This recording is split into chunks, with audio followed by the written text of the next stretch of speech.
Laurent, Florangine. Je suis du Havre, enfin maintenant je suis du Havre et Fécamp parce que j'habite juste entre les deux. Alors je passe une journée au rond-point des pompiers sur Fécamp ou à Saint-Léonard, où on vit. Et des fois, bon, je vais au Havre aussi. Et je représente le Havre et Fécamp. Ok. Donc moi je suis Stéphanie Le Prince. Nous on est de Mortagne-au-Perche avec mon collègue, mon ami Gilles Jaune. Donc on a fait plusieurs actions aussi ponctuelles. Nous on est plus en campagne, milieu rural. Donc voilà, on met l'accent plus sur le milieu rural. Voilà. Donc Samuel Echemester, agriculteur à Mortagne. J'accompagne Stéphanie sur notre pays. Voilà. Bonjour à toutes et à tous, je m'appelle Timoléo Cornet, j'ai 27 ans, je suis plombier chauffagiste, actuellement au chômage et je suis de Caen.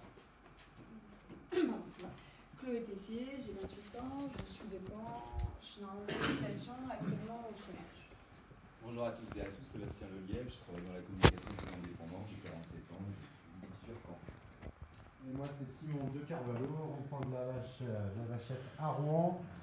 Voilà, tout simplement déterminé à faire du ménage là-haut, tout simplement. Et puis à récupérer enfin notre vie quoi, prenons notre vie en main, tout simplement.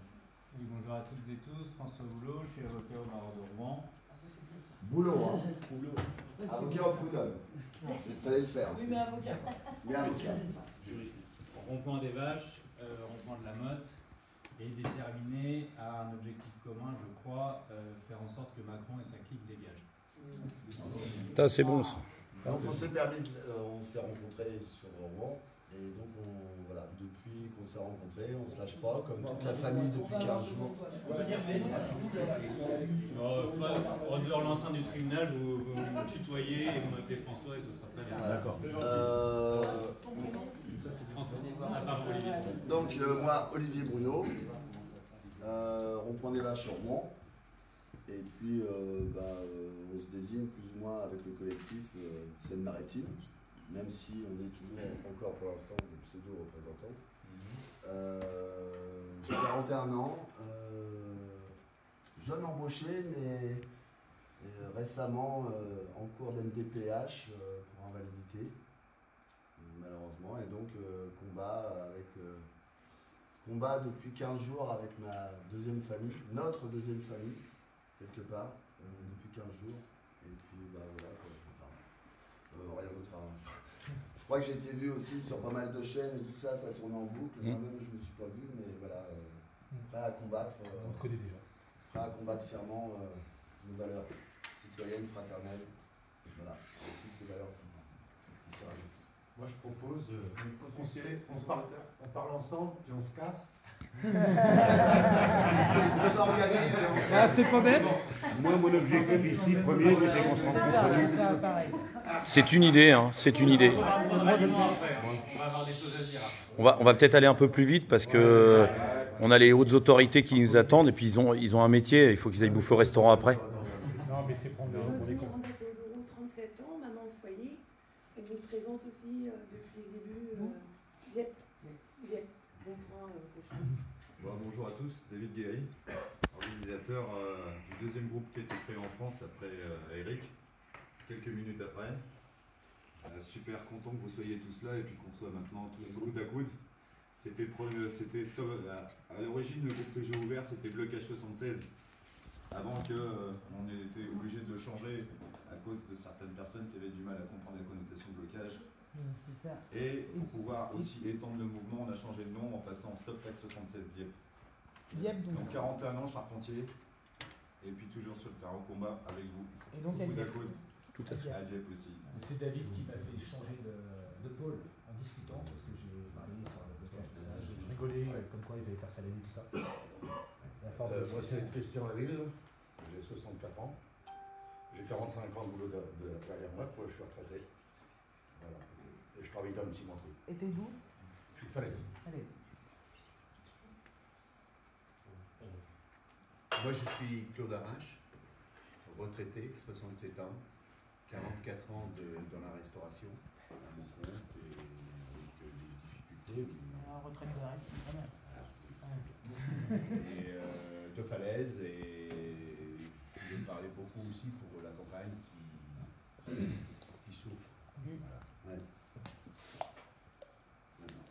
Polo, Cherbourg, 43 ans, petit chef d'entreprise. On est supposé dire. Guillaume, 38 ans, ancien militaire, soudeur industriel, naval et nucléaire. Je suis de Cherbourg aussi. Angot Michel, alors j'habite à côté de Vire, c'est une petite commune assez révélée, d'accord. Alors j'ai 66 ans et j'ai travaillé 42 ans chez General Electric comme tourneur. Voilà. Et alors je suis de Vire, hein, d'accord. On est 5 On est tous des andouilles hein, actuellement. En tout cas, l'andouille en ce moment, elle en a fait. À Vire, c'est assez difficile parce que les gens, leurs télés sont dans le canapé encore.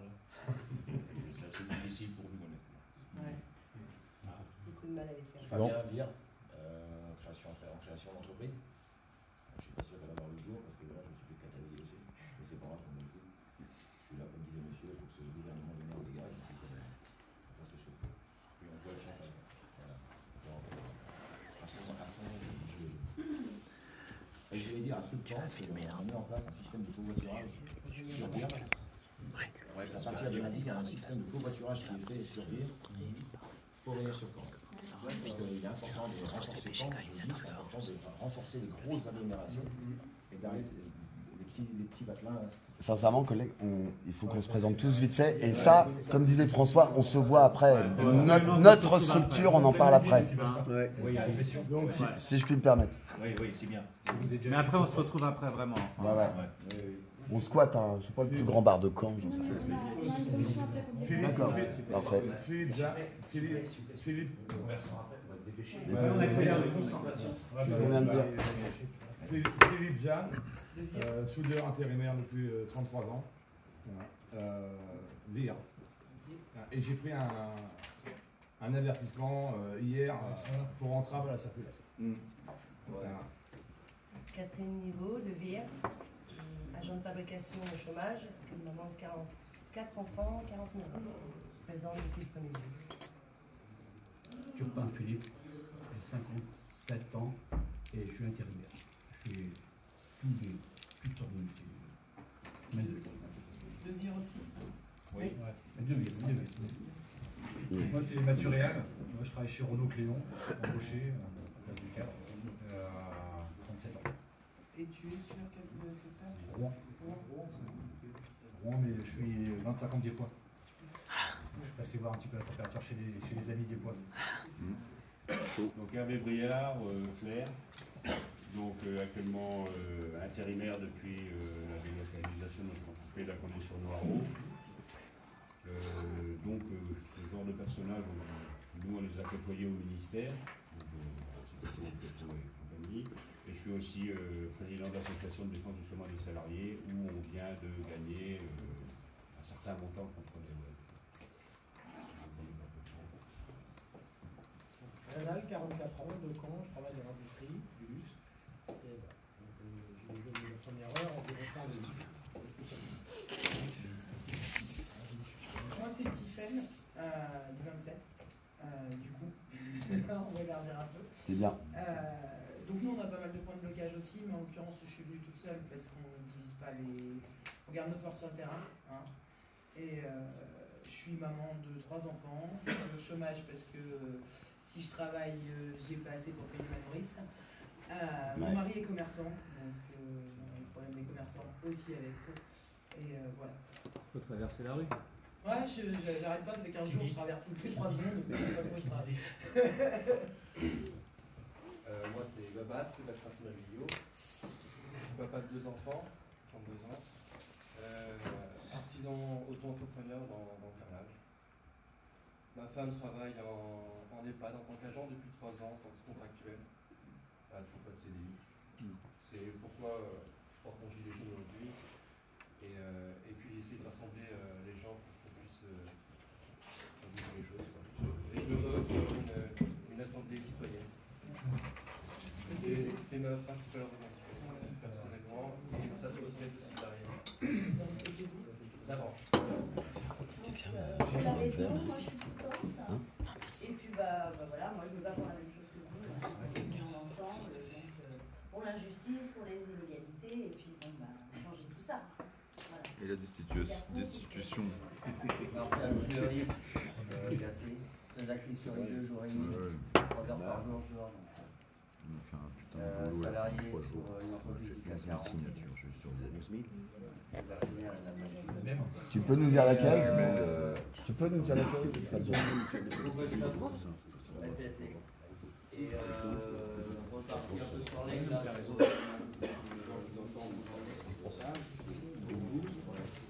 Au-delà du moratoire, ça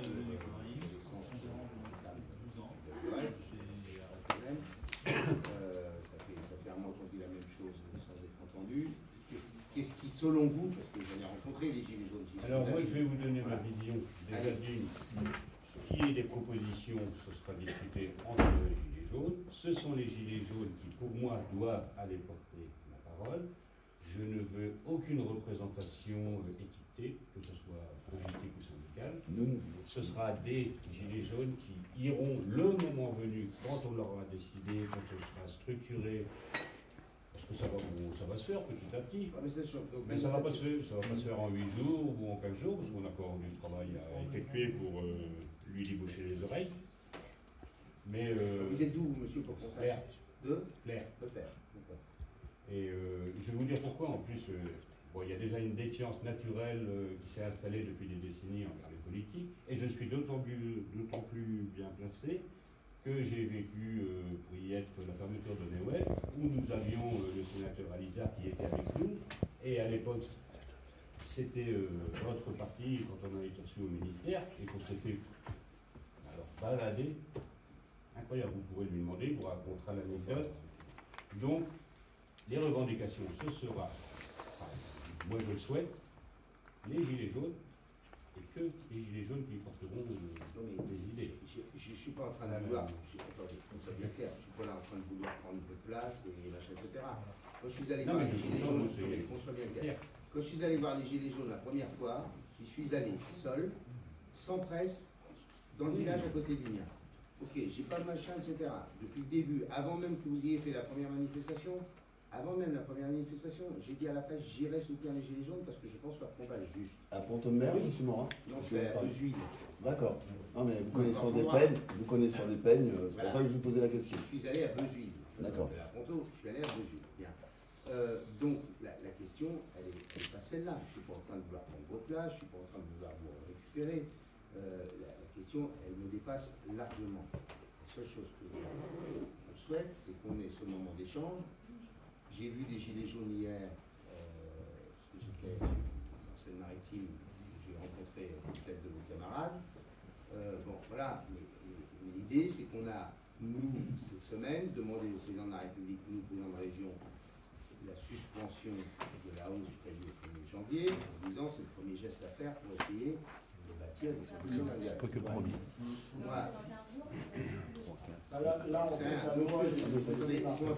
donc ce que je souhaite maintenant, c'est au-delà de ça, c'est vous entendre et dire voilà comment, à notre sens, nous, sachant la disparité des revendications qu'on peut entendre entre vous, nous, quelles sont les conditions dans lesquelles on est prêt à engager au début du commencement d'un dialogue avec le pouvoir. Nous, après, on sera en charge de mettre en place toute une série de dispositifs si tant tel dialogue se rebâtit. Mon but, c'est de pas prendre vos places. Non. Mais à la limite, vous pourriez être le moment venu un facilitateur pour le contact avec le pouvoir. Voilà, mais moi, je veux pas. Voilà, je suis pas en train d'essayer de machin. Vous avez vu, il n'y a pas de presse, il n'y a rien. Voilà, je ne suis pas sur ce sujet-là et je ne l'ai pas fait depuis le début. Je ne peux pas me reprocher de prendre le truc en mouvement parce que j'ai été le premier à dire, je crois sur les médias, un matin, je suis à tel ou les repas, j'irai à la première manifestation, on ne savait même pas ce que ça donnera. Celui qui veut parler, il se lève. On va lever la main comme disait. Ouais, mais chacun son tour. Chacun son tour, il a levé la main avant. Allez, monsieur. Après, tu nous, ce qu'on veut en première revendication pour pouvoir. Alors, dites-moi d'où vous êtes. Pour pouvoir discuter de toutes les revendications, on a fait une liste, mais il n'y en a pas une de prioritaire par rapport à l'autre. C'est non exhaustif. Et nous, ce qu'on veut, c'est débattre de tout ça, point par point, en assemblée citoyenne, qui est représentative des secteurs du territoire. coupez les départements en quatre, vous élisez des gilets jaunes, vous prenez les billets de recensement, vous prenez au hasard des personnes qui sont dans le territoire, et ils sont représentatifs du territoire, que ce soit citadin ou des actifs. Et à ce moment-là, on pourra parler des revendications. Je pense que le mouvement ne s'arrêtera pas tant qu'il n'y a pas une assemblée citoyenne. Ce n'est pas une assemblée de gilets jaunes, c'est une assemblée citoyenne. Le gilet jaune n'était qu'un signal d'alerte. Voilà. Alors d'ailleurs, vous remarquez, six grandes lignes. Je vais me proposer simplement de résumer les choses. Présente-toi. Je m'appelle François Boulot et je suis avocat au barreau de Rouen et gilet jaune depuis l'origine du mouvement. Voilà, Sébastien en fait parle de la méthode. Moi je voudrais essayer, je crois que ce que vous voulez c'est un peu de fond. Il faut savoir sur le fond quelles sont les revendications des gilets jaunes. Les revendications des gilets jaunes, vous avez compris, Sébastien vient de le dire, elles sont extrêmement nombreuses, très disparates et hétérogènes. Je vous propose de vous dire la synthèse, que vous compreniez l'état d'esprit des gilets jaunes et si je trahis la pensée ici de quelqu'un, il se manifestera. Ça y a pas de doute. Bon, vous avez bien compris, on est tous d'accord. On va manifester tous. Sur le fond, si vous voulez, c'est très simple. Les gens, les gilets jaunes, ce qu'ils souhaitent, c'est que désormais, le gouvernement opère un changement radical de politique pour désormais servir les intérêts des 99% et non plus des 1% les plus riches. Ce fil conducteur, il est extrêmement important parce que une fois que vous avez intégré ça, vous pouvez être certain d'une chose, vous pouvez abroger tout ce que le gouvernement a fait depuis 1 an et demi. L'augmentation de la CSG, la désindexation des retraites et des allocations familiales, la réforme du Code du travail, l'ISF qui a été supprimé sur les valeurs mobilières, la flat tax, donc le plafonnement de l'imposition des dividendes, la suppression de l'exit tax, le CICE qui coûte 20 milliards par an et qui vient de passer à 40 milliards tellement ça marche bien. Ça marche si bien que France Stratégie a dit ça marche pas. Et le gouvernement nous dit bon bah ça marche pas, bah écoutez on va le doubler. Donc je rappelle que France Stratégie a indiqué que ça avait au mieux permis de créer ou de sauvegarder 100 000 emplois. Alors dans la meilleure des hypothèses, on en est à un emploi qui coûte 200 000 euros par an. Bon, nous disons par exemple que... Pardon ? Pour un SMIC, pour le salarié. Oui, mais tout à fait, non, mais, évidemment. Non, mais ce sont les grosses entreprises qui captent la moitié du CICE. Bon, si vous voulez, les gens ne demandent pas l'aumône. Vous avez un gouvernement qui a proposé des mesures, 500 millions, c'est une blague, 500 millions. Ce qui donne aux plus riches, ça a représenté 30 milliards cette année et ça représentera 50 milliards l'année prochaine. Pour avoir un ordre de grandeur, le déficit public, donc on nous parle sans arrêt, c'est 75 milliards, vous le savez, monsieur Morin. Donc c'est 50 milliards qu'on donne aux 1% les plus riches. Je pense, si vous voulez, pour résumer la synthèse et comprendre l'état d'esprit, c'est que les gens, ils voudraient que toute cette manne financière qui est énorme, je n'ai même pas parlé évidemment de la fraude fiscale qui est de 80 à 100 milliards par an, enfin vous voyez, il y a encore plein d'autres possibilités d'aller chercher l'argent là où il est. Mais globalement, et je pense notamment à la pensée de personne, on veut simplement que l'argent qui est collecté par l'État, qui est le produit de nos taxes à nous, il nous soit redistribué à nous, les classes moyennes, les classes populaires, et pas aux 1% les plus riches. Parce que, en fait, les gens sont opposés, et j'en ai terminé, à l'idéologie d'Emmanuel Macron qui nous a dit les premiers de cordée. Les premiers de cordée, ils ne créent pas d'emploi. Ici, tout le monde s'est présenté tout à l'heure.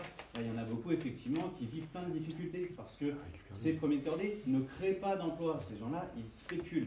Et ça ne sert absolument pas à l'économie réelle. Donc on voudrait juste que l'argent, vous voyez, il soit redistribué pour les gens. Voilà ce qui est le fil conducteur et ce qui, à mon avis, est l'état d'esprit. Il y a monsieur à côté qui veut prendre la parole. Juste pour compléter ta phrase, on veut juste une Alors vous êtes madame Mortagne-au-Perche. En fait, on veut juste une France plus juste et plus égalitaire. C'est le mot. C'est ça. Exactement. Justice sociale. C'est ça. Si je peux me permettre, Debout. monsieur parlait de CICE. Moi, personnellement, grâce au CICE, je ne paye pas d'impôts. C'est pas pour autant qu'on a embauché. Clairement. Je vous mens pas, hein, je suis pas là pour vous mentir. Mon mari est commerçant, donc grâce au CICE, je ne paye plus d'impôts. Seulement, on a 2 salariés, on avait déjà des salariés avant, et on ne va pas embaucher parce qu'on n'en a pas besoin d'un 3e. Il y a toujours tout le monde c'est ça, non. C'est pas pour rester. Il y a même des entreprises, si vous n'êtes pas au courant, qui ont débauché leurs propres salariés pour les rembaucher derrière sans avoir le droit au CICE. On n'a pas besoin d'embaucher pour avoir le droit au CICE. Moi, j'avais déjà mes 2 salariés. Non, c'est bien. Moi, j'avais déjà mes 2 salariés. Et j'ai le CICE. Non, mais il y en a qui l'ont. Et donc, du coup, la question, est-il compétent, ce monsieur Macron, à la tête, bien sûr, à la tête de la présidence de la République, est-ce que c'est une personne avec qui on peut parler, avec qui on peut discuter?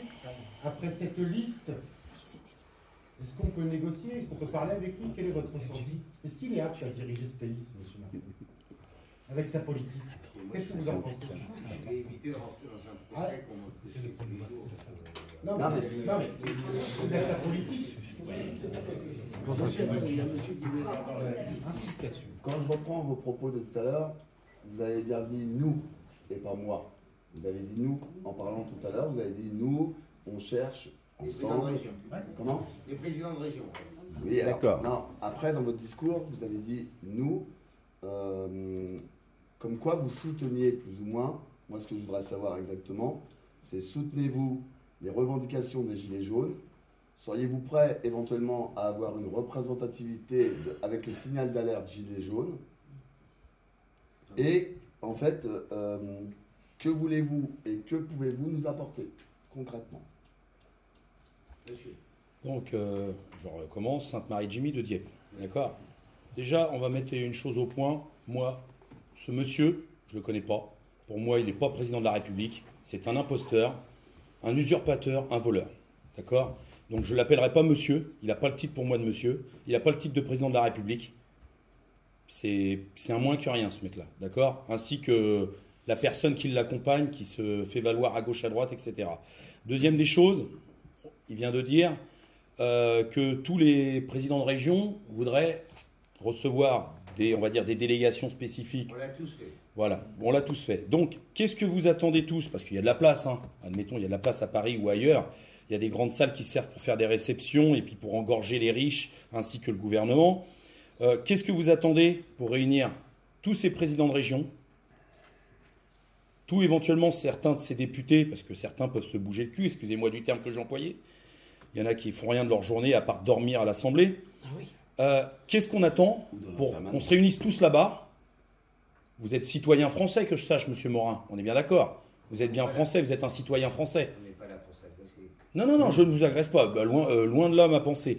Mais vous êtes bien un citoyen français. On est tous citoyens français ici. On fait tous partie du peuple français.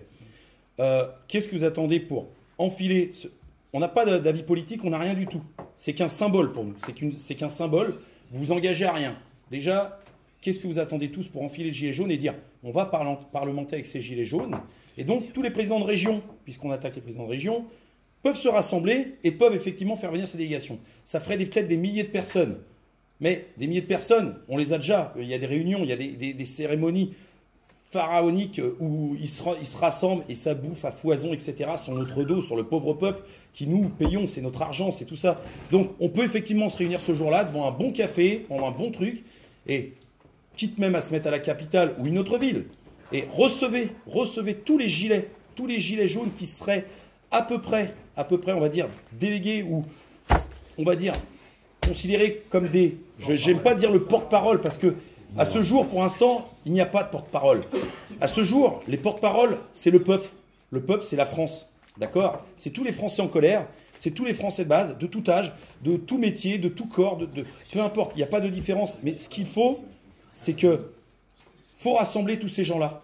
Il faut, nous, je parle bien gilets jaunes. Je ne vais pas prendre cas par cas. Nous, les gilets jaunes, ce qu'il faut aujourd'hui, c'est un mouvement. Ça a été plus loin qu'on ne le pensait, parce qu'on espérait que cet énergumène, j'emploie ce mot-là, je n'ai pas de mots pour le qualifier. Mais après, c'est pas de la haine, hein. C'est juste un léger dégoût et un mépris que j'ai envers cette personne. C'est ce qui me passe en travers, d'accord. Comme il l'a envers nous. Mais comme il l'a envers nous, avec ses petits sourires sarcastiques, son ironie, tout ça, quand il nous parle à la télévision. D'ailleurs, je n'ose même plus, je préfère que mes gamins regardent des dessins animés que de voir ce personnage-là qui, soi-disant, représente la France, mais en fait, qui salit ce drapeau. Il y a 3 fondements en France, la liberté, l'égalité et la fraternité. Au jour d'aujourd'hui, on a un fondement qui est revenu, puisqu'on n'a plus de liberté. Puisqu'on n'a pas d'égalité, on a la fraternité. La fraternité des gilets jaunes. Parce qu'aujourd'hui, nous sommes pas devenus des simples manifestants ou un mouvement spécifique citoyen ou quoi que ce soit, mais nous sommes devenus une famille. Il y a eu plein de liens qui ont été créés entre tout le monde et on est devenu une famille. La famille française, la famille du peuple. On est revenu au peuple d'avant. Donc à l'époque, on était sans culotte. Après, on a été des sans-dents. pour une personne qui nous a, je ne mettrai pas d'étiquette, mais qui nous a insulté de 100 dents. Parce que pour moi, c'est une insulte. D'accord? Parce qu'on n'a peut-être pas tous les moyens de se payer un dentiste. D'accord? Mais au jour d'aujourd'hui, on n'est ni les sans-culottes ni les sans-dents, on est les gilets jaunes. On est le mouvement citoyen. On est des citoyens français. Ce monsieur-là a été soi-disant élevé. A été élevé. Non, il n'a même pas été élevé. Pour moi, il n'y a pas d'éducation, ce monsieur-là. Mais il a été soi-disant élevé au sommet en France par le peuple et pour le peuple. Déjà, il ne fait rien pour le peuple. Et par le peuple, vu qu'il y a eu plus de 40% d'abstentéisme, je suis désolé. On a pris que ce qui arrivait. Bon, bref, on ne va pas rentrer sur ça, mais qu'est-ce qu'il attend, ce personnage, cet énergumène, ce va-nu-pied, de se dire, je vais avoir les couilles, au lieu de me barrer à gauche en avion, etc., et de fuir mon pays, je vais avoir les couilles de venir devant ces personnes, ce peuple, et de dire, voilà, je vais essayer de vous écouter, même si, dans l'optique, je ne vous écoute pas, mais je vais au moins le respect qui viennent nous écouter, qui nous rassemblent. On peut tous se mettre dans son jardin à l'Élysée, au lieu qu'il invite tous ses potes. Au pire, on lui ramène, nous, les bidons. On va lui ramener les palettes, on va lui ramener des saucisses. On va lui faire bouffer de la merguez et de la chipolata. Il va voir quel goût que ça a. Ça va pas avoir le goût de son foie gras et de son caviar à ce monsieur-là. D'accord? Parce que du caviar barbecue, voilà. Mais il faut qu'il nous rassemble tous et qu'on vienne. Merci, Jimmy. Merci. Merci. Lève-toi. Ce que je voudrais dire, c'est que la merde dans laquelle on est aujourd'hui, c'est toute la France. Mais la merde, elle n'est pas venue en 18 mois. Ça fait 30 ans que ça dure. Depuis que vous avez copié ça, tu as une liste vierge?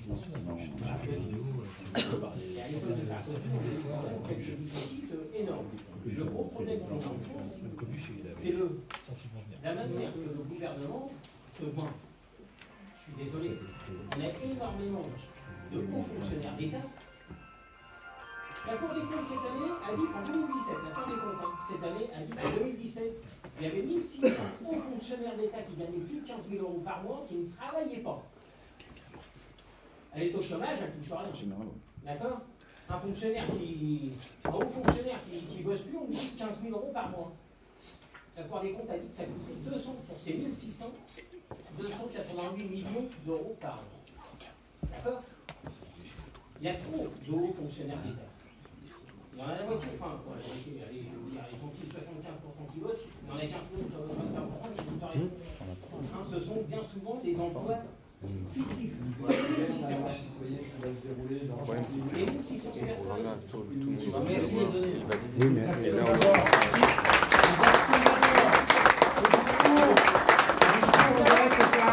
Force et courage, fraternel, citoyen. À bientôt. Embrassez tous. Oui. Tous ces des emplois fictifs. On prend, par exemple, et comment ça s'appelle la responsable et les préfets. Il y a des préfets qui sont en poste. Ils sont sans poste. Sans poste. Et on leur donne 2 ans avant la retraite pour qu'ils puissent avoir leur retraite. Bien souvent, ça a été marqué. D'accord? Ça a été marqué. Moi j'ai déjà fait l'étonnement, s'il vous plaît. Je pense que c'est véridique. Je pense que si c'est exécuté par la Cour des comptes, c'est vrai. Voilà, tout à fait. Merci. Je pense qu'il y a beaucoup trop de hauts fonctionnaires d'État par rapport à un ministère, par exemple. Il a combien de conseillers? Et les conseillers gagnent bien souvent plus que le ministre. Ah oui, mais ils se voient tellement qu'aujourd'hui, l'argent se distribue, mais il se distribue plus en fonction. Je suis d'accord avec toi. Attendez, là, je crois qu'il y a un monsieur qui veut. Rebondir sur ce qu'il a dit. Connais-tu le budget qui a été voté, la loi de finances de 2019, le budget qui a été fait pour le président de la République, le ministre, les députés et les sénateurs? Moi, je me présente. 1 milliard d'euros. Exactement. Je l'ai là, l'article. Se passe en France actuellement. Ah oui, c'est beaucoup plus que ça. Non, je l'ai là, j'ai la loi de finances. Mais c'est beaucoup plus que ça. 1 milliard pour les députés et les sénateurs. Non, c'est plus que ça. C'est 1 milliard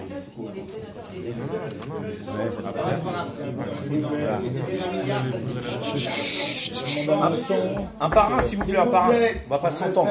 Je demande un instant parce qu'au nombre qu'on est, si on passe à chacun un quart d'heure, 20 minutes à discuter, on n'en sortira jamais. On ne peut pas faire de cas par cas. Et on va passer une revendication dans ce bureau. Voilà, moi je me présente encore une fois devant tout le monde, M. Morin, David Guéry, créateur du deuxième site qui a été créé par rapport à ce mouvement-là des Gilets jaunes, donc avec M. Drouet. Nous avons organisé de Dieppe.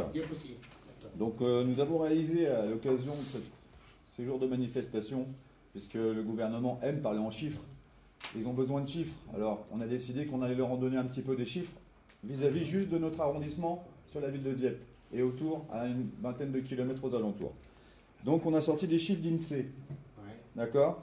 Et sur 3 jours, on a fait passer des pétitions sur seulement 3 points de blocage. C'est pas énorme, hein, 3 points. Sur 3 points de blocage, en 3 jours, on a eu 11 000 signatures. Sur toutes les revendications qu'on demande des Gilets jaunes que tout le monde connaît. Voilà. Donc vous avez ici 11 000 signatures en 3 jours. En 3 jours, juste sur un rayon de 20 km. Sachant qu'on n'a pas pu faire énormément de photocopies parce que malheureusement on a imprimé d'autres choses. Ne vous inquiétez pas. Donc, il y a 25% des habitants des communes, Marc-la-Bataille, Petit-Caux et machin, qui ont signé la pétition juste en 3 jours. 25%. Les autres sont encore en train de signer parce que ça continue à signer. Les diapositives alentours, même, on a 63% de la population sur les chiffres INSEE. 63% des habitants et vivants sur le site de Dieppe même qui ont signé cette pétition selon les revendications qu'on leur a données. Un par un, sur chaque site. Identiques. Toutes. Et sur le reste du 76, parce que les gens se promènent, ça représente 24% des habitants du territoire. C'est quand même énorme. Quand on regarde les différentes comment dire, demandes de représentation ou quoi que ce soit qui sont demandées au niveau territorial par l'INSEE, SOFAS ou ce qu'on veut. Et donc sur les autres départements qui sont venus, par rapport à la représentation nationale, on a 13% de la population juste sur notre arrondissement. C'est monstrueux. Est-ce que je peux vous poser une question? Oui, monsieur. Ah, pardon, vous n'avez pas fini. Allez-y, je vous écoute. Allez-y, je poserai la question. Je pense que vous avez fini. Bon, en tout, on a récupéré exactement 10 875 signés en 3 jours. Du 26 au 29-11. 3 jours. Voilà. En diépois masculin, ça représente 13% et en féminin, 10% de la population. Parce qu'on fait des statistiques, on travaille avec des statisticiens universitaires qui bossent avec nous. Et des âges? Alors, les 18-24 ans, ils représentent 17% de la population de l'agglomération diépoise à 20 km autour. Les 25-39, 16,7%. Les 40-54, 10,2%. Les 55-64, 9,1%. Les 65-79 ans, 8,6%. Ça commence à chiffrer parce que les anciens ont de plus en plus du mal à se déplacer. Ça, c'est la répartition de vos signataires. Par rapport aux sources INSEE. D'accord. Non, ça, c'est les sources ou c'est les C'est sur les signataires par rapport aux sources INSEE de la population diépoise. Notre signataire. Sachant qu'on n'avait que 4 personnes qui donnaient les pétitions parce qu'on ne faisait pas confiance à d'autres personnes, ce qui est tout à fait normal. Les plus de 80 ça reste ans, droit. Les plus de 80 ans, 1,2%, ils sont moins nombreux, on les comprend. Voilà. 80 ans, on n'a pas les faire. Mais on en a quand même. Alors je voudrais finir juste doucement, un instant. doucement, s'il vous plaît. Là, je vais clôturer parce que je ne vais pas rester un quart d'heure, ni pour tourner en rond. On a fait un comptage sur 1000 véhicules, matin et soir, juste le 26 et le 27. Donc, soit 10 jours après le début du lancement national de la mobilisation. D'accord? Sur 1000 véhicules. On a 44% des véhicules qui affichaient le gilet jaune sur le pare-brise. Oui, mais ça renvoie. Et ça monte encore. Combien vous dites de véhicules? 44% sur 1000. Oui, parce que moi je me disais qu'il devait y avoir à peu près un véhicule sur 3. Mais... Voilà, 44%. Donc on est au-dessus. Ah, ça, on n'en est pas loin, on est à 1,5. Donc, ces chiffres-là et ces listes-là, elles sont disponibles sur notre site qu'on a ouvert. Vous me laisserez le document? Vous ferez une copie. Je vais juste rajouter un petit truc vite fait. J'en profite qu'on est tous là, puisque voilà. On a essayé de fédérer plusieurs secteurs de régions enfin pas de région, pardon, excusez-moi, plusieurs grandes villes ici en Seine-Maritime, en Normandie, etc. Et en fait, on a été 3 à avoir une petite idée, où ma vidéo est passée à près de plus de 200 000 vues maintenant, où je ne croyais pas, chez moi je ne voulais pas me montrer au début, moi je voulais rester dans l'anonymat. En tant que sapeur-pompier, ça s'appelle le respect, l'altruisme, et puis voilà, le droit de réserve. Maintenant, au jour d'aujourd'hui, on a créé, je vais le montrer, hein, je n'ai pas peur de le montrer, on a créé vite fait, mais c'est, je le dis bien, il n'y a rien, on a fait dans l'urgence, on a voulu créer un logo qui nous représente et qui soit facile à dessiner pour tous les enfants ou quoi que ce soit. C'est simple, c'est 6 petits bonhommes jaunes qui forment un cercle, donc tous unis. Et notre appellation, on l'a appelé juste le mouvement citoyen libre, parce qu'on est tous en mouvement, on est tous citoyens et on est tous libres. On a dit, on fait ça juste sur notre région de Dieppe, sauf que ça a dépassé certaines ampleurs. C'est arrivé en Corse, c'est arrivé en Guyane, c'est arrivé à La Réunion, c'est arrivé en Suisse, en Allemagne, au Québec, en Espagne, en Allemagne, en Belgique, c'est arrivé dans les Hauts-de-Vienne, en Bretagne. Le problème, c'est que ce petit logo à la con, moi je vous le dis, c'est un petit logo à la con qu'on a fait juste pour rigoler, pour un peu se démarquer. Il a pris de l'ampleur sur 9 régions de France, j'ai bien dit 9 régions, et pas loin de presque 10 ou 12 pays. 12 pays, donc... Moi personnellement, je me retrouve très con au jour d'aujourd'hui. Parce qu'on est obligé de créer un tampon. Je vais poser ma question. Pourquoi, je vais essayer de comprendre, parce que hier soir quand je suis rentré, j'ai vu la télé, et j'ai vu que le Premier ministre avait un interlocuteur.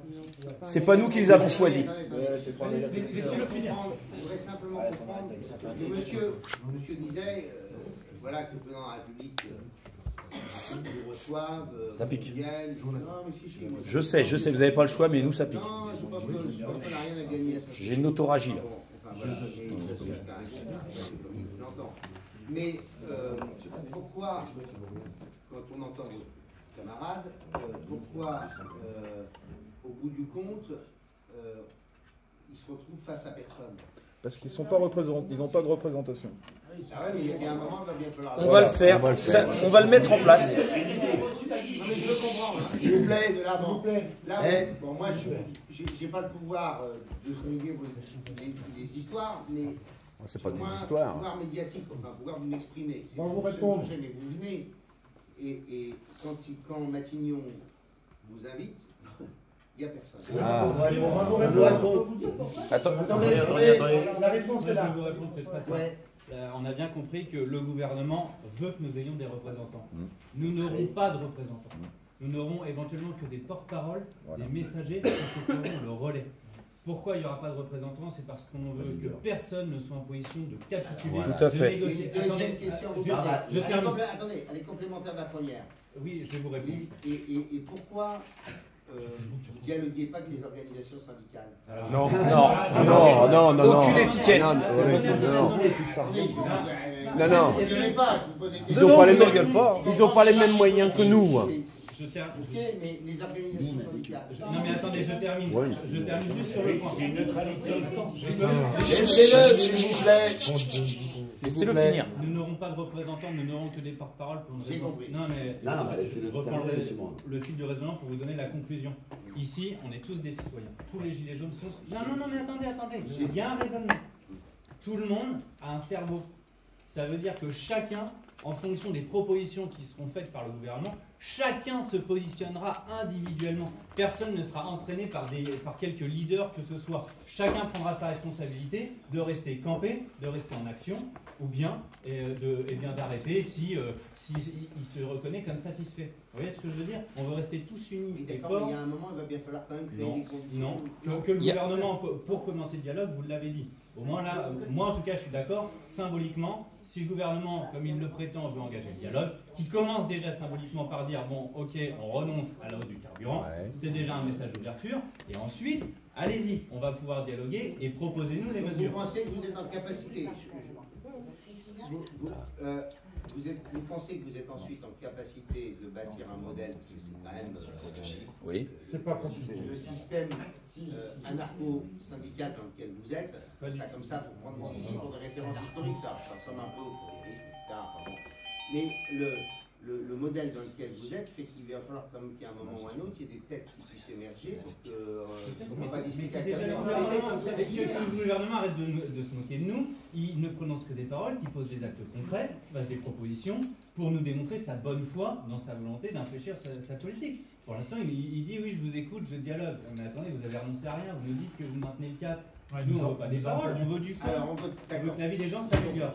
Monsieur, je peux vous dire quelque chose. Oui, je veux dire, nous, à la limite, s'il veut nous aider, il nous rassemble à Paris. Alors, il s'occupe du fait qu'on travaille, donc s'il indemnise des gens, il peut nous indemniser éventuellement. On peut très bien, les Gilets jaunes, se retrouver à Paris. On fait des petits groupes de travail. C'est rien chiant, au niveau national, ça peut très bien être fait. Moi, je suis quelqu'un de niveau de Vire. Moi, la personne qui a été représentée hier, qui a quitté la réunion, moi, je ne la reconnais pas en tant que gilet jaune, parce que déjà, elle n'avait pas de gilet jaune. Ah non, puis on l'a vu 15 jours avant avec Macron. Et deuxièmement, oui, mais enfin, chacun son histoire. Il y a... C'est pas faire. Moi, en tant que gilet jaune, je ne vais balancer aucun de mes gilets jaunes. Aucun. Et lui, il a annoncé devant la télévision qu'il avait reçu des menaces des gilets jaunes. Moi, en tant que gilet jaune, je ne vais jamais balancer aucun des autres gilets jaunes. Donc moi, je ne le reconnais pas, ce monsieur. Monsieur. Il y avait le monsieur qui avait levé la main là-bas. Ça va être très court. Donc moi, c'est Fred, je viens de Flers.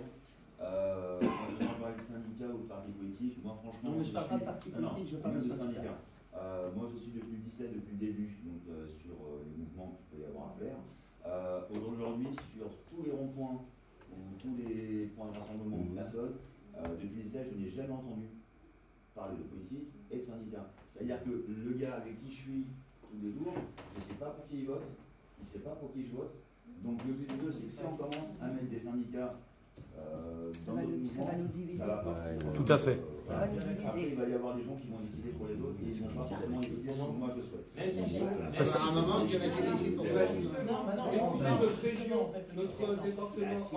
Nous avons appliqué le droit de réserve chez les Gilets jaunes. Le droit de réserve, personne ne parle de politique, personne ne parle de syndicat. Vous voulez des porte-paroles, vous pouvez en avoir. Vous avez les moyens d'organiser des élections nationales, municipales, présidentielles, quoi que ce soit. Mettez-nous à disposition. Mettez-nous à disposition ces salles, mettez-nous à disposition les urnes. Pourquoi? Il va y avoir des gens qui vont avoir plus d'influence d'autres. Non, que des porte-paroles, sans influence. Au hasard, au niveau du recensement, tout simplement. On ne va pas commencer déjà par se désunir. Non. Tout à fait. Il y a une chose qui est sûre. Il y a une chose qui est sûre, et ça, il faut que vous soyez alertés, M. Morin. C'est que si le gouvernement ne fait rien rapidement, qui vient rapidement, on va vers quoi? On n'aura plus un discours comme celui-ci, on va vers une révolte. C'est voulu. Pour moi, c'est voulu par le gouvernement. Parce que si. Oui, je sais, mais attendez, hier, j'ai reçu 4 femmes, il y en a une, elle était infirmière, l'autre, elle était commerçante, la troisième, elle était secrétaire, et la quatrième, retraitée. Non pacifiste, mais radical. Oui, mais je vois bien. Malheureusement, j'ai des cheveux, donc je comprends ça. On l'a déjà vu, là, les gars. On l'a déjà vu. Là, pour l'instant, on a un minimum de légitimité, je dirais, on arrive à les retenir. Oui. Ça va nous dire On les retiendra pas. On les retiendra pas. Le peuple, on peut pas le retenir.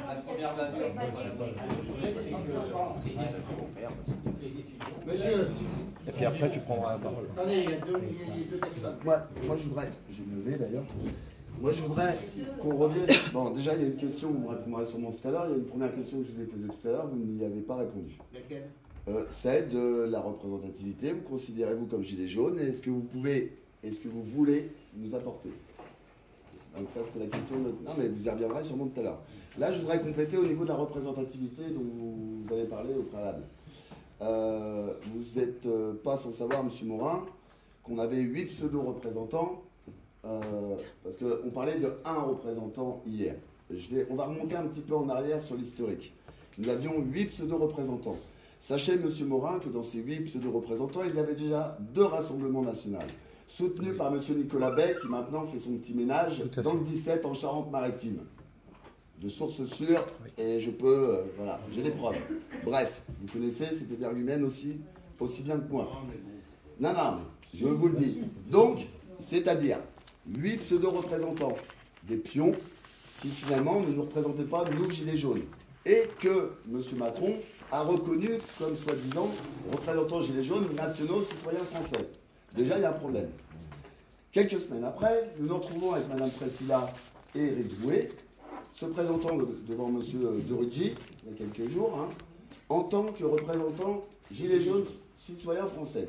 Je vous rappelle qu'une semaine auparavant, avec le syndicat des routiers auprès du gouvernement de M. Macron, elle avait signé un accord pour ne pas manifester en tant que Gilets jaunes.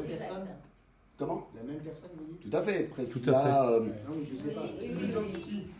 Merci à vous. Celle qui a fait la pétition. Qui a fait la pétition, qui a lancé par rapport à la hausse du carburant. Donc, déjà, deuxième problème. On ne se retrouve plus avec 8, avec 2. Donc, une déjà, il faut revoyer, parce qu'elle avait signé auparavant, avec les syndicats de routiers, la démarche de ne pas manifester et de ne pas faire de filtrage ou blocage, vous l'appellerez comme vous voulez, sur le territoire français. Donc, on a déjà un souci sur 2 représentativités. Et là, comme le collègue l'a dit tout à l'heure, on se retrouve maintenant avec un représentant. On voit sur BFM, LCI, tout ce que vous voulez, les médias, un homme qui se représente en association 1901 sous le titre de mouvement Gilets jaunes et qui se dit lui-même représentant citoyen français des Gilets jaunes. Donc voilà, quand on vous dit qu'il n'y aura pas de représentants en France Gilets jaunes, il n'y aura que des porte-paroles, car tout ce qu'on voit, toute cette machinerie est une machinerie corrompue à la solde des partis politiques et autres. Là, je parle pas de parti. Non, non, mais moi je vous le dis, des pions placés pour nous discréditer. Sur les syndicats, parce que c'est la question que vous posez, je voudrais juste vous dire que si les syndicats appellent à la grève, c'est de nature à renforcer le mouvement, mais jamais on acceptera que les syndicats parlent à notre place. Parlent à notre place, Voilà, exactement. on ne se rend jamais devant. Et sachez qu'à moi, mon sentiment, quand Berger a proposé un dimanche ou un samedi une conférence environnementale et sociale au gouvernement, ça avait du sens quand même. Non, aucun. Non, le gouvernement veut... Pour les Gilets jaunes, aucun sens. On va revenir sur des points importants. Attendez, écoutez-le. Vous êtes de dire aussi? Non, je suis de Cherbourg, Guillaume. Je suis très fier d'annoncer que j'ai fait partie de la rupture économique de Auchan qui a perdu 500 000 euros de son chiffre d'affaires. C'est bien ça. Ça me fait très plaisir. Ouais. Et on continue et on va le foutre sur la paille, parce que c'est notre objectif. On n'est pas mort. Alors, je vais vous demander quelque chose. Est-ce que vous connaissez les points? Parce que là, on a fait du cas par cas, c'était un petit peu l'embroglio et tout. Alors, bon, maintenant, je ne parle pas au nom de tout le monde, parce que tout le monde n'a pas pris connaissance. Voilà. Au nom de chez moi, au nom de certains confrères de voisins de secteur. Nous, on a fait une liste. Ah, c'est bien. Voilà. Je vais vous l'énumérer, je vais faire les grandes lignes, parce qu'en plus, on a étoffé par la suite avec des arguments, des chiffres, du concret, quelque chose qui va ouvrir les yeux et qui va faire mal aux oreilles à certains. Donc, on a des items, donc je vais partir sur l'économie, hein, baisse de la TICPE au retour au niveau de 2016, instaurer une CSG dégressive, conserver la TICPE réduite sur le GNR, réinstaurer l'ISF. Ça, de toute façon, c'est même pas envisageable de dire quoi que ce soit là-dessus. C'est pas négociable. C'est pas difficile de la trouver, elle tourne sur Facebook en ce moment. Voilà. Vous n'aurez pas de mal à la trouver. De toute façon, je sais pas, après. Alors, je vais vous demander quelque chose. J'ai été très courtois avec tout le monde. Chacun a parlé. À ce moment-là, j'ai toujours respecté le silence de la parole. Respectez le collègue, il a attendu. Voilà. S'il vous plaît, merci. Parce que après on peut instaurer aussi la loi du talion et ça c'est encore autre chose. Instaurer une taxe sur l'aviation et le transport maritime. C'est des énergivores, c'est des pollueurs de première. Vous avez compris? On va pas faire le procès de tout parce que là, la lutte contre la fraude fiscale, et là ce serait carrément un ministère qu'il faudrait créer pour ça. il y en a déjà des... Le problème c'est qu'ils viennent de voter une loi justement leur donnant la possibilité de continuer leur métier en ayant des bagages très très lourds. Hein, ils viennent de voter la loi qui leur permet d'avoir un casier judiciaire ou que ça soit mis de côté. Ça, c'est inadmissible. Déjà, ça sera réinstauré. C'est pas parce que Macron et toute sa clique et ceux d'avant ont mis des lois en place qu'on ne reviendra pas dessus. Ça, c'est un coup de balai. C'est très rapide. Maintenant, au niveau de l'emploi, augmentation du SMIC, du minimum vieillesse, baisse des charges patronales, baisse de l'URSSAF, de l'IS pour les sociétés avec un chiffre d'affaires inférieur à 3 millions d'euros, revoir les aides sociales pour baisser l'assistanat, création de taxes sur le e-commerce, comme Amazon par exemple, qui s'en fout plein les poches et qui ne donnent pas un centime, ou très très peu. C'est dérisoire, on va dire. Auchan, par exemple, mais justement, on s'en charge. Au niveau de l'écologie, c'est un autre item, suppression du glyphosate, par exemple, création d'un crédit d'impôt et d'une TVA réduite sur les constructions et rénovations utilisant des énergies renouvelables ou basse consommation d'énergie. Arrêt du projet des voitures électriques, c'est une connerie monumentale. Vous me prouverez par A plus B, et puis moi je suis dedans parce que j'essaye justement de rendre mon véhicule propre, que mettre une batterie, sa confection et machin, voilà, vous avez compris. Arrêt du projet de voiture, donc élargissement de l'éco PTZ, tu me rappelles? Prêt à taux zéro, voilà. Au niveau politique, baisse des revenus du président, ça c'est de toute façon ça va de soi, du Premier ministre, des députés et des sénateurs, et même faire du ménage au niveau des sénateurs qui ne servent pas forcément à grand chose. Je vous donne juste un petit chiffre que tout le monde, enfin beaucoup qui s'en intéressent. Aux États-Unis, qui fait 9 millions de kilomètres carrés. Ils ont les chiffres, le nombre de sénateurs. Voilà. Donc, non mais ça ouvre les yeux un petit peu quand même. On n'est pas foutu de se démerder avec une centaine. Le pays, l'un des plus gros du monde, s'en sort très bien. Après, création d'une assemblée citoyenne. J'ai envie de me moquer de vous. La référence, c'est les États-Unis maintenant, c'est ça? Non, du tout. C'est pas du tout une référence. Non, c'est pas une référence. C'est juste pour vous montrer que, à la limite. J'avais envie de vous provoquer. Non, mais ça, vous me provoquerez pas, parce que j'ai un avis personnel là-dessus. Maintenant, on peut très bien faire comme la Suède, et puis mettre les ministres dans la poubelle, ou faire comme la Suisse. Il n'y a pas de problème. On y arrive très bien. Au niveau de la santé, c'est revoir les grilles de salaire du corps médical. Au niveau de la santé, revoir les grilles de salaire des corps médicaux. Réouverture des services hospitaliers publics dans les communautés de communes de plus de 10 000 habitants. Enfin, pour les transports, retour de la limitation vitesse. Suppression de la loi sur le contrôle technique en 2019. De toute façon, j'estime qu'une voiture qui a la possibilité de rouler sans être un danger pour son propriétaire ni pour les autres usagers, je ne vois pas pourquoi on irait plus loin.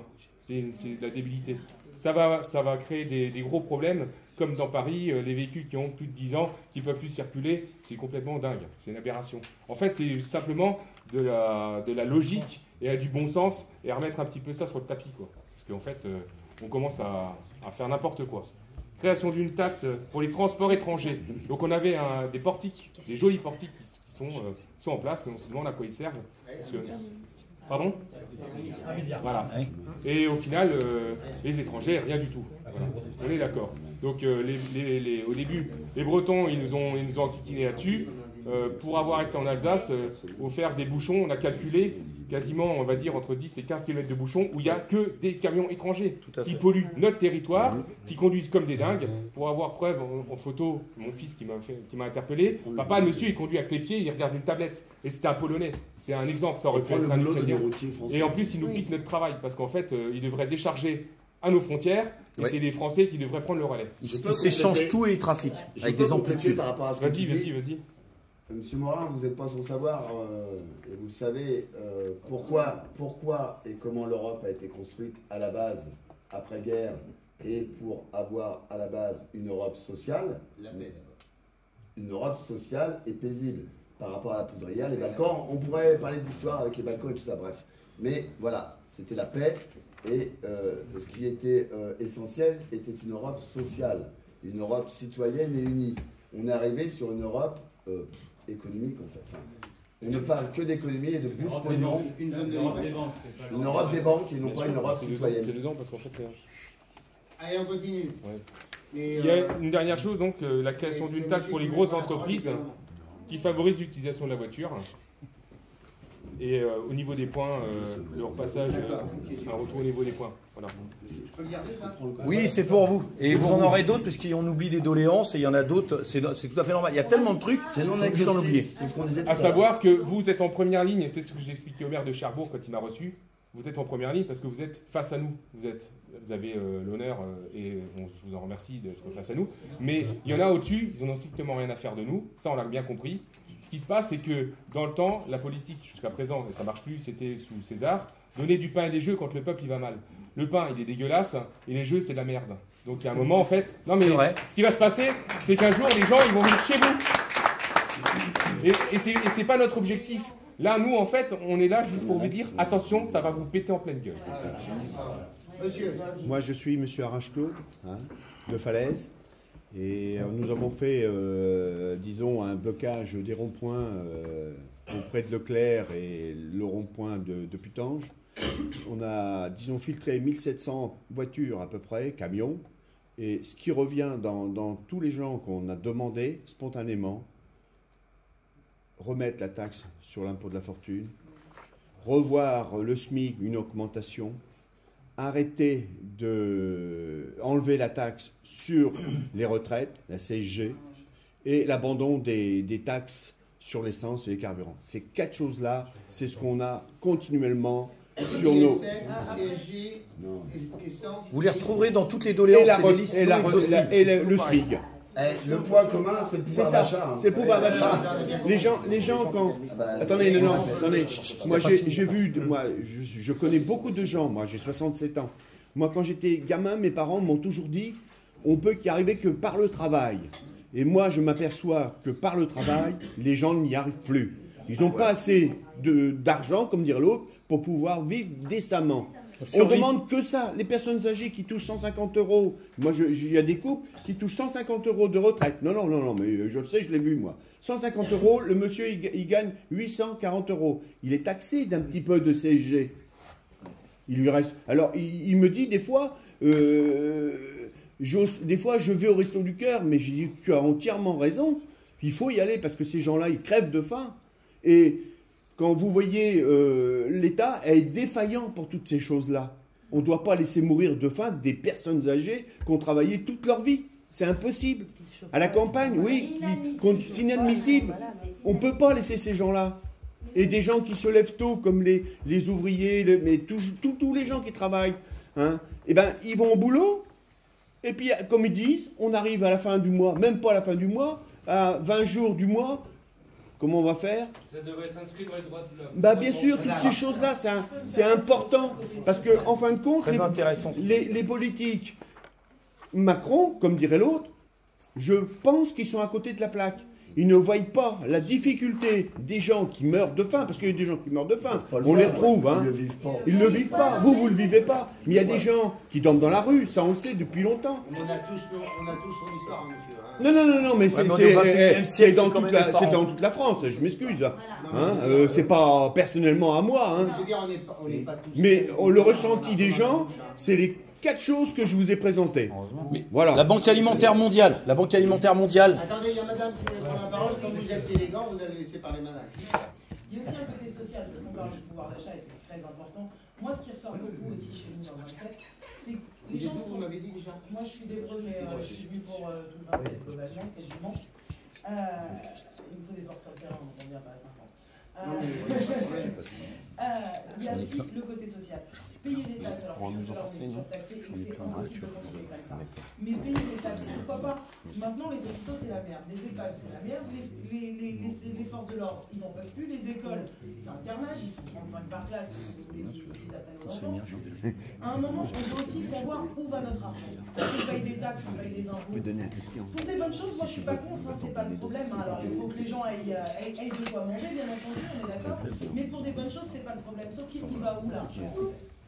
On paye de plus en plus et on a de moins en moins de qualité au niveau des services publics. Et on continue de travailler.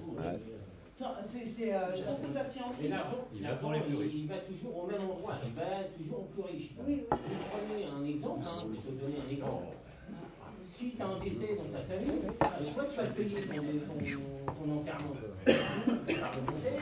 Les anciens députés. Les députés, ils ont des frais pour enterrer. Ça vient de sortir, monsieur Morin. Il y a 20 000 €. Ah, il y a votre femme un jour, vous montrez. Je suis divorcé, donc le problème c'est... Ah, bienvenue dans le monde. Attendez, il y a la dame qui veut parler. Même par exemple, si vous avez été député, d'accord? Et ministre. C'est qui la dame de retraite? Ils ont été faits en combien de temps, monsieur, sur votre mandat? Et vous avez cotisé quand vous êtes enfant, 15 ans. J'ai cotisé 2 fois. En 5 ans, vous avez cotisé 3 fois. Il a ça. 3 fois. Oui, mais il n'a jamais caché ça. Mon voisin. Non, là, on se connaît depuis 15 ans, on habite un appart et tout.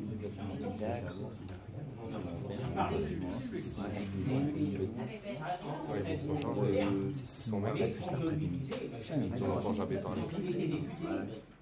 Non, parce qu'il y a une oui,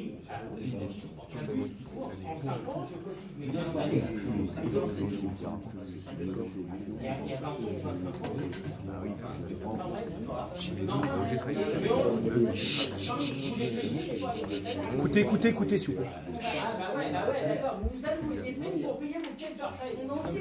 Non mais on n'est pas là pour faire le procès de Monsieur Morin. Non. Ouais, après. Oui. Ça, après nos doléances, on en parlera entre nous, s'il vous plaît. On en parlera entre nous, s'il vous plaît. D'accord? On se verra tous après. D'ailleurs, on a des choses très intéressantes à se dire. Je pense qu'on a donné un bon aperçu de ce qu'était. Voilà, c'est ça, je pense. On ne peut pas étaler. Il faut qu'on soit solidaires. On doit former qu'une seule et même entité. Monsieur, Non, la dame. Moi, je voudrais savoir, est-ce que vous avez un pouvoir de stopper les gendarmes dans leurs actions d'harcèlement? Parce que nous, à Vire, on est restés... Moi, qu'on soit bien clair, je ne suis pas président de la République. Dans ce pays, tout est décidé. On est dans une monarchie parlementaire. Ah, ça, j'aime votre mot là. Ça c'est très bien. Ça c'est. Vous avez entendu, hein. Continuez. Là on est tous oui. Ah oui. Je l'ai toujours dit. Je ne dis pas aujourd'hui. Ça fait 15 ans, 20 ans que je dis que notre démocratie ne marche pas.